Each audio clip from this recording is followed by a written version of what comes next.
Assalamualaikum warahmatullahi wabarakatuh. Di sini kami dari kelompok E akan mempresentasikan mengenai risk treatment control for hazard risks dan risk arsitektur dan strategi. Sebelum memasuki presentasi, izinkan saya memperkenalkan diri dan teman-teman saya, yaitu ada saya sendiri, Leonita Agustin dengan NPM akhir 135, lalu ada teman saya, Rizky Amalia, dengan NPM akhir 161, lalu ada Marta Uli, ini di NPM 203, dan Fatona Nur Hasana, NPM akhir 225. Memasuki materi yang pertama, yaitu mengenai jenis-jenis kontrol. Jadi sistem klasifikasi yang paling mudah adalah dengan menggambarkan pengendalian ini sebagai PCDD atau preventif, korektif, direktif, and detektif, di mana pengendalian ini tuh menunjukkan hierarki pengendalian yang jelas dan hubungan antara keempat jenis pengendalian ini. Lalu ada resiko dominan responan untuk berbagai tingkat resiko, itu akan diilustrasikan dalam matriks resiko. Nah, di sebelah kanan tuh ada Bauti dan jenis kontrolnya, dimana itu adalah representasi Bauti dari proses manajemen risiko yang merupakan sebuah cara yang mudah untuk mengilustrasikan peran keempat jenis pengendalian. Lalu ada zona risiko bahaya. Jadi zona risiko bahaya ini mencerminkan tingkat kemungkinan dampak risiko dalam batas toleransi organisasi, di mana risiko yang paling kecil dan memiliki dampak terendah itu berada dalam zona nyaman. Lalu ada zona kehati-hatian, ini yang dimana itu memerlukan evaluasi lebih lanjut.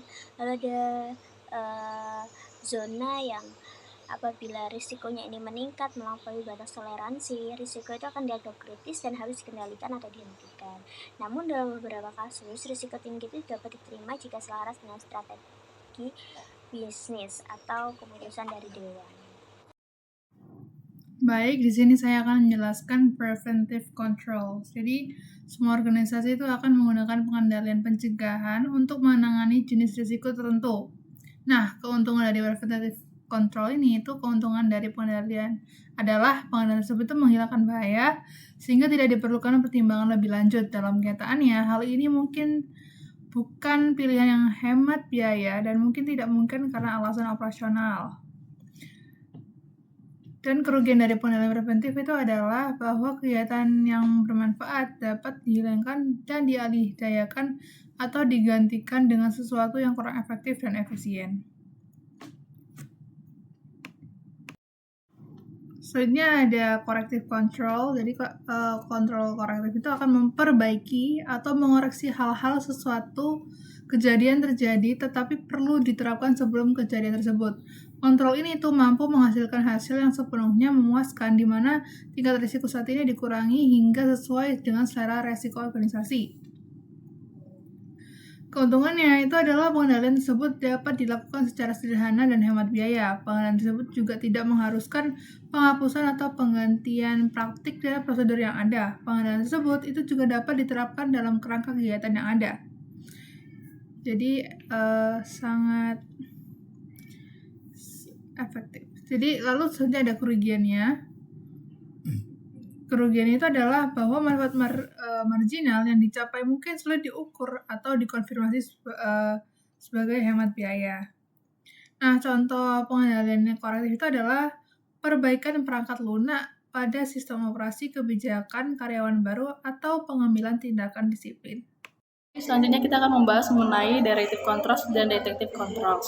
Directive controls adalah langkah pengendalian yang memberikan arahan kepada staf untuk menjalankan tugas dengan aman, seperti penggunaan APD dan pelatihan keselamatan. Keunggulannya adalah mudah disampaikan melalui pelatihan, tetapi memerlukan pengawasan ketat agar efektif. Contoh lainnya adalah persyaratan dalam kontrak atau polis asuransi. Nah, yang kedua itu ada detective controls yang bertujuan mendeteksi resiko setelah terjadi, seperti audit, rekonsiliasi bank, atau tes kesehatan. Nah, kontrol ini memberikan peringatan dini ketika metode lain gagal tetapi tidak mencegah resiko. Nah, keduanya ini saling melengkapi dalam manajemen resiko, yaitu directive controls untuk pencegahan dan detective controls untuk deteksi serta respon cepat. Selanjutnya akan dijelaskan oleh rekan saya. Nah, selanjutnya kita akan membahas mengenai biaya kontrol resiko. Nah, setiap kontrol yang diterapkan untuk mengurangi resiko itu memiliki biaya. Nah, oleh karena itu, organisasi harus mengevaluasi apakah biaya kontrol itu lebih kecil dibandingkan dengan potensi kerugian yang dapat dicegah. Nah, jadi biaya kontrol resiko adalah biaya yang dikeluarkan untuk menerapkan tindakan pengendalian guna mengurangi tingkat resiko suatu kejadian yang merugikan. Nah, biaya ini itu mencakup sumber daya seperti waktu, tenaga, dan uang yang diperlukan untuk menerapkan serta mempertahankan kontrol tersebut. Nah, di bawah ini kan terdapat dua gambar nih. Yang pertama kan ada gambar 16.3 dan juga ada gambar 16.4. Nah, yang pertama kita akan membahas untuk gambar 16.3, yakni efek kontrol. Nah, gambar ini itu menunjukkan bagaimana berbagai kontrol seperti A1, A2, A3, B1 itu mempengaruhi resiko. Nah, resiko A itu membutuhkan lebih banyak kontrol dibandingkan dengan resiko B, yang berarti lebih banyak usaha dan biaya yang dikeluarkan. Nah, semakin panjang garis kontrol, semakin besar usaha dan biayanya. Nah, organisasi itu perlu menilai apakah kontrol yang ada itu sudah cukup atau perlu ditingkatkan kembali. Nah, selanjutnya kita akan membahas untuk gambar 16.4, yakni mengenai kontrol yang efektif secara biaya. Nah, di situ kan terdapat diagram berbentuk U terbalik yang menunjukkan keseimbangan antara biaya kontrol dan juga potensi kerugian. Nah, di sisi kiri itu terdapat kontrol yang murah bisa mengurangi resiko secara signifikan, yakni efektif secara biaya. Nah, sedangkan di tengah yakni memerlukan pertimbangan apakah tambahan biaya kontrol itu masih masuk akal untuk mengurangi resiko lebih lanjut, dan di sisi kanan yakni biaya kontrol yang semakin besar tetapi manfaatnya kecil sehingga tidak lagi efektif secara biaya. Nah, jadi dapat disimpulkan bahwa organisasi itu harus memilih kontrol yang memberikan perlindungan maksimal dengan biaya yang masuk akal. Nah, selanjutnya di chapter 23, ini mengenai arsitektur, strategi, dan protokol. Jadi, Risk Architecture, Strategi and Protocol atau ARSP itu memberikan perincian kerangka kerja manajemen risiko untuk organisasi dan membantu mendefinisikan konteks manajemen risiko. Nah, arsitektur risiko ini mengatur komunikasi informasi risiko dalam organisasi. Sedangkan strategi risiko ini akan menetapkan tujuan dari manajemen risiko. Dan yang terakhir ada protokol risiko, ini tuh mencakup sistem dan prosedur untuk mencapainya. Dan semua itu membentuk kerangka kerja manajemen risiko yang akan menjadi bagian dari tata kelola risiko organisasi. Nah, selanjutnya di gambar yang paling kiri itu ada kerangka manajemen yang dimana arsitektur manajemen risiko itu adalah struktur komite dan ketentuan acuan, ada peran dan tanggung jawab, persyaratan pelaporan internal, kontrol pelaporan eksternal, pengaturan jaminan manajemen risiko, anggaran dan kesempatan sumber daya. Lalu ada di sebelah kanannya itu strategi manajemen risiko, di mana ini adalah menjelaskan mengenai filosofi dari manajemen risiko, pengaturan untuk menanamkan manajemen risiko, lalu ada selera risiko dan sikapnya terhadap risiko, uji tolak ukur dan signifikan, pernyataan atau kebijakan risiko spesifik, teknik penilaian risiko, serta prioritas risiko untuk tahun ini.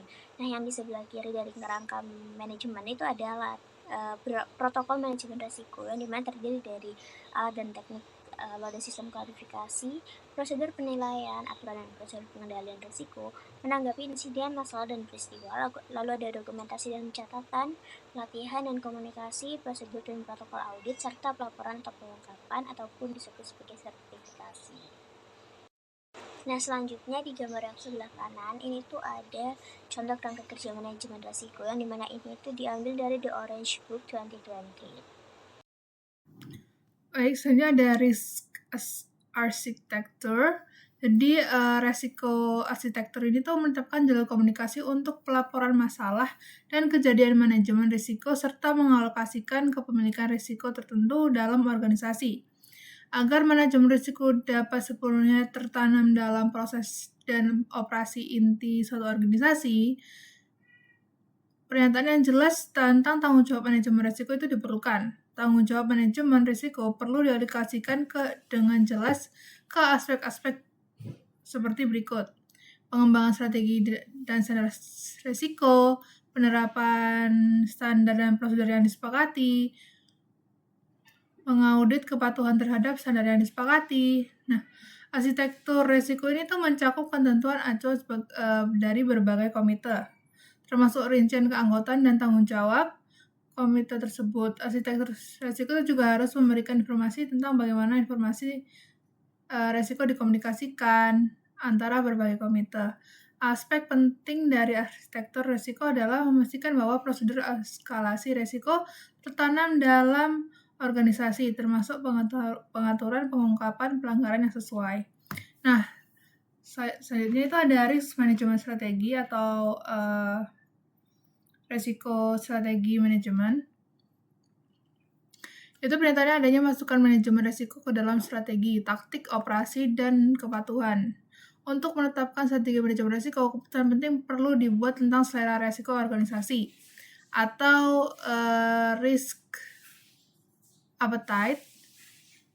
Selera risiko akan didasarkan pada peluang investasi, penerimaan kontrol, toleransi, dan toleransi bahaya organisasi. Keputusan perlu diambil mengenai cara menghitung kapasitas risiko dan cara mencatat serta menggunakan total paparan risiko organisasi dalam proses pengambilan keputusan. Nah, strategi manajemen risiko itu akan menyatakan apa yang ingin dicapai oleh organisasi. Strategi tersebut itu menetapkan tingkat kematangan risiko yang diinginkan atau risk maturity bersama dengan informasi tentang tingkat kontribusi yang diharapkan dari manajemen risiko. Pada dasarnya, strategi manajemen risiko akan menetapkan cara di mana aktivitas manajemen risiko diselaraskan dengan aktivitas lain dalam organisasi dan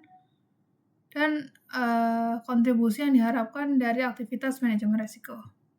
Selanjutnya kita akan membahas mengenai risk management protokol yang menetapkan tanggung jawab prosedur, dokumentasi, dan pengelolaan risiko. Nah, protokol ini diperbarui setiap tahun untuk menyesuaikan dengan perkembangan teknologi dan standar terbaru. Dokumen yang diatur mencakup kebijakan risiko, laporan insiden, serta rencana pemulihan bisnis. Nah, protokol ini memastikan kepatuhan dan memberikan arahan bagi seluruh organisasi. Dan yang kedua ada risk management manual yang berisi kebijakan, prosedur, dan tanggung jawab dalam manajemen risiko. Dokumen ini disusun sesuai dengan tingkat risiko yang dihadapi organisasi dan diperbarui setiap tahun untuk memastikan kesesuaian dengan praktik terbaik. Nah, manual ini mencakup sistem pemantauan, pelaporan, serta komunikasi risiko termasuk protokol penilaian risiko, kontrol perencanaan reaksi, dan sistem jaminan risiko. Selain itu, manual ini mengatur struktur manajemen risiko, peran manajemen risiko, serta hubungan dengan audit internal. Nah, pembaruan rutin memastikan organisasi tetap fokus pada prioritas risiko utama dan meningkatkan efektivitas pengelola risiko. Selanjutnya akan dijelaskan oleh rekan saya. Nah, selanjutnya kita akan membahas mengenai dokumentasi manajemen risiko. Nah, dokumentasi manajemen risiko itu mencakup berbagai pedoman dan catatan yang membantu organisasi dalam mengelola risiko secara efektif. Nah, pedoman risiko ini tuh berisi strategi, protokol, dan juga tanggung jawab pengendalian yang harus dipahami oleh manajer agar manajemen risiko itu dapat diterapkan dengan baik. Nah, selain itu, daftar risiko itu digunakan untuk mencatat risiko yang ada, tindakan pengendalian yang telah diterapkan, serta rencana perbaikan jika diperlukan. Nah, pencatatan insiden dan evaluasi kinerja itu juga menjadi bagian penting dalam dokumentasi ini. Nah, karena membantu untuk organisasi menganalisis kejadian yang terjadi dan menyusun langkah-langkah untuk perbaikan.